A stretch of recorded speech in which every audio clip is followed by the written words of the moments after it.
नमस्कार दोस्तों, स्वागत है आपका हमारी एपीएस क्लासेस में। चैनल पर अगर आप नए हैं तो चैनल को सब्सक्राइब, शेयर, कमेंट, लाइक करना बिल्कुल ना भूलें। साथ ही एक घंटी का निशान आएगा, उसे अवश्य दबाएं जिससे कि हमारी अगली वीडियो सबसे पहले आप तक पहुंचे। चलिए दोस्तों, आगे बढ़ते हैं। आज हम पढ़ेंगे क्रिया विशेषण का पार्ट 2। इसमें हम सबसे पहले पढ़ेंगे प्रयोग की दृष्टि से क्रिया विशेषण के भेद। आइए इसे देखते हैं। देखिए, प्रयोग की दृष्टि से क्रिया विशेषण के 3 भेद होते हैं। ठीक है दोस्तों, कितने भेद होते हैं? 3 भेद होते हैं। आइए इसे देखते हैं कौन कौन से 3 भेद होते हैं। देखिए, क्रिया विशेषण के 3 भेद होते हैं। सबसे पहला है हमारा साधारण क्रिया विशेषण, दूसरा है संयोजक क्रिया विशेषण और तीसरा है अनुबद्ध क्रिया विशेषण। ठीक है दोस्तों, सबसे पहले हम साधारण क्रिया विशेषण को देखते हैं, आखिर ये क्या होता है। देखिए, साधारण क्रिया विशेषण सबसे पहले आप ये समझ लीजिए कि ये होता क्या है। देखिए, जिन क्रिया विशेषणों का संबंध किसी वाक्य में स्वतंत्र रूप से होता है वहाँ पे आपका साधारण क्रिया विशेषण होता है। ठीक है दोस्तों, चलिए इसे हम परिभाषा से समझ लेते हैं। देखिए, इसकी परिभाषा क्या है। वाक्य में स्वतंत्र रूप से प्रयुक्त होने वाले क्रिया विशेषण को साधारण क्रिया विशेषण कहते हैं। ठीक है दोस्तों, वाक्य में स्वतंत्र रूप से जो प्रयुक्त होता है उसे साधारण क्रिया विशेषण कहते हैं। जैसे वहाँ, कब, जल्दी। ठीक है, इस तरह के शब्द उसमें आते हैं। जैसे वाक्य है, हाय अब मैं क्या करूँ, राम जल्दी आओ, तुम कब आओगे, अरे वह गाय कहाँ गई। ठीक है, इस तरह के शब्द यहाँ पर आते हैं तो वहाँ आपका साधारण क्रिया विशेषण हो। चलिए दोस्तों, आगे बढ़ते हैं। अब है संयोजक क्रिया विशेषण। देखिए, संयोजक क्रिया विशेषण क्या होता है, आइए इसे सबसे पहले हम परिभाषा से समझ लेते हैं। देखिए, उपवाक्य से संबंधित क्रिया विशेषण को संयोजक क्रिया विशेषण कहते हैं। ठीक है दोस्तों, उपवाक्य से संबंधित क्रिया विशेषण को संयोजक क्रिया विशेषण कहते हैं। आपको परिभाषा से बहुत कठिन लगेगा, तो देखिए आप सीधे सीधे सरल भाषा में समझ लीजिए कि जिन क्रिया विशेषण का संबंध किसी उपवाक्य के साथ रहता है, ठीक है, वहाँ आपका संयोजक क्रिया विशेषण होता है। ठीक है दोस्तों, चलिए इसे हम कुछ उदाहरणों से समझ लेते हैं। जैसे हमारा पहला उदाहरण है, जहाँ आप पढ़ेंगे वहाँ मैं भी पढ़ूंगा। तो यहाँ पर देखिए, पहला वाक्य जो है इसका संबंध हमारे उपवाक्य से हो रहा है। ठीक है, पहले वाक्य की बात पूरी तभी हो रही है जब उपवाक्य की बात पूरी हो रही है। ठीक है दोस्तों, तो यहाँ पर क्या है, यहाँ आपका जो सीधा सीधा संबंध है वो आपके वाक्य का उपवाक्य से हो रहा है और आपका वाक्य उपवाक्य से जुड़ रहा है और आपको आपके वाक्य को उपवाक्य से जोड़ने वाले जो शब्द हैं वो हैं आपके जहाँ और वहाँ। अतः यहाँ पर क्या है, यहाँ संयोजक क्रिया विशेषण है। ठीक है दोस्तों, ऐसे ही आपका दूसरा उदाहरण है, जब आप कहेंगे तब मैं जाऊँगा। ठीक है, तो यहाँ पर भी देखिए वाक्य की बात पूरी तभी हो रही है जब वह उपवाक्य की बात पूरी हो रही है। ठीक है, उपवाक्य को जोड़ा जा रहा है, उपवाक्य से जुड़ रहा है। तो यहाँ पर भी आप देखिए कि जो आपका वाक्य है वो उपवाक्य से कैसे जुड़ रहा है। आपका जब और तब, ये 2 शब्द जो हैं ये आपके वाक्य से उपवाक्य को जोड़ रहे हैं, तो इसका संबंध वाक्य का संबंध उपवाक्य से हो रहा है। तो यहाँ पर क्या है, यहाँ पर भी आपका संयोजक क्रिया विशेषण होगा। ऐसे ही और भी बहुत सारे उदाहरण हो सकते हैं। जैसे जब राम ही नहीं तो मैं जी के क्या करूँगी। ऐसे ही जहाँ अभी समुद्र है वहाँ किसी समय जंगल था। तो इस तरह के वाक्य बहुत सारे हो सकते हैं।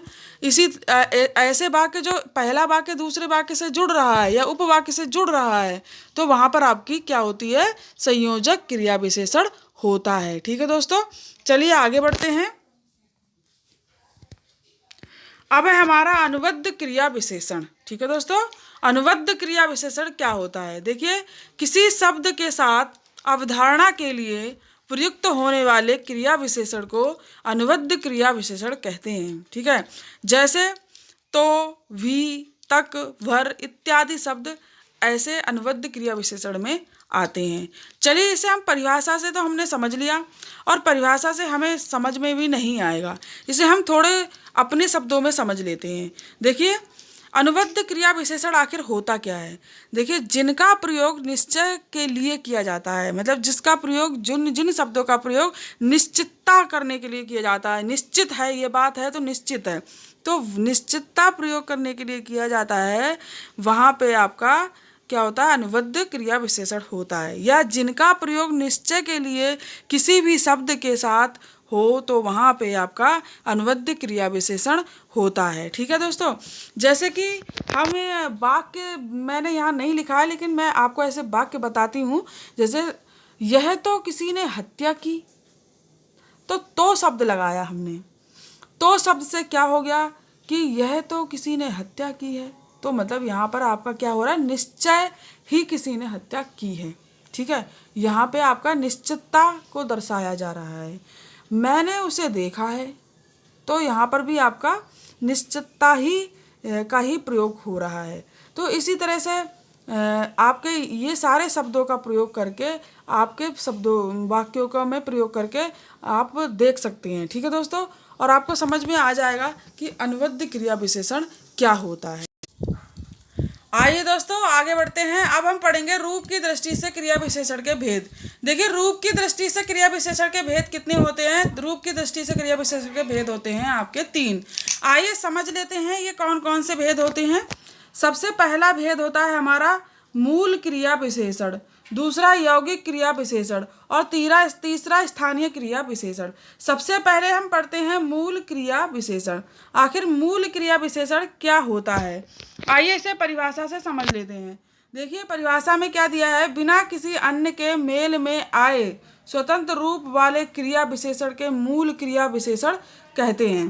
देखिए, बिना किसी अन्य के मेल में आए स्वतंत्र रूप में आने वाले क्रिया विशेषण को मूल क्रिया विशेषण कहते हैं।